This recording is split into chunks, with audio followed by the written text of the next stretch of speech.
வணக்கம் நண்பர்களே.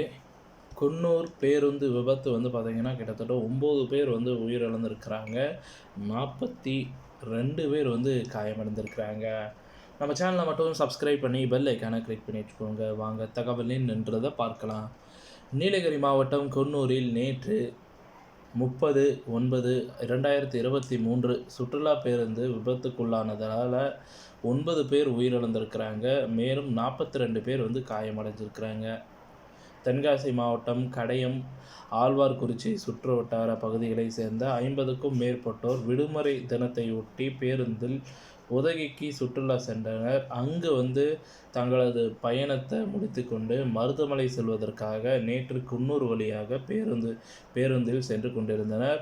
மரப்பாலம் அருகே மிகவும் குறுகலாக உள்ள ஒரு 9வது கொண்டை ஊசி வளைவில் திரும்பும்போது ஓட்டுநரின் கட்டுப்பாட்டை இழந்த பேருந்து தடுப்பு சுவர் மீது மோதி மலைச்சரிவில் கவிழ்ந்து விபத்துக்குள்ளானது. தகவல் அறிந்து சம்பவ இடத்திற்கு சென்ற தீயணைப்பு வீரர்கள் மீட்பு பணியில் ஈடுபட்டனர். சாய்ந்து கிடந்த பேருந்தின் வாய் பகுதி மேல்புறம் இருந்ததால் அதன் வழியாக ஜன்னலை உடைத்து பயணிகள் மீட்கப்பட்டனர். இதில் பேருந்தில் பயணம் செய்த 15 வயது சிறுவன் உட்பட 9 பேர் உயிரிழந்த நிலையில் சடலமாக மீட்கப்பட்டனர். 40க்கும் மேற்பட்டோர் காயங்களுடன் குன்னூர் மருத்துவமனைக்கு, காயமடைந்த 4 பேர் உதகை மற்றும் கோவை அரசு மருத்துவமனைகளுக்கும் அனுப்பி வைக்கப்பட்டது. விபத்துக்கான காரணம் என்ன? இந்த நிலையில் விபத்துக்கான காரணம் குறித்து விசாரணை நடந்து வருகிறது.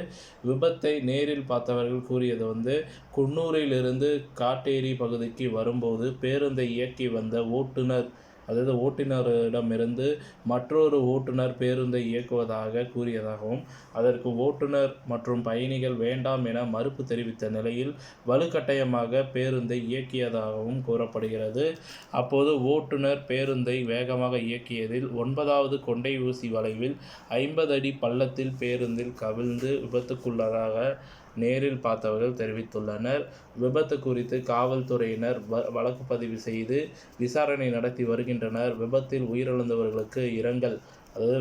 உயிரிழந்தவர்களுக்கு தமிழக அரசு, அரசியல் கட்சிகள், பொதுமக்கள் என பலரும் இரங்கல் தெரிவித்துள்ளனர். இத்துடன் இந்த செய்தி தகவல் முடிவடைகிறது. இந்த செய்தி தகவல் பிடிச்சிருந்தால் லைக் பண்ணுங்கள், ஷேர் பண்ணுங்கள். மறக்காமல் நம்ம சேனலை சப்ஸ்கிரைப் பண்ணி பெல் ஐக்கானை கிளிக் பண்ணி வச்சுக்கோங்க. நன்றி, வணக்கம்.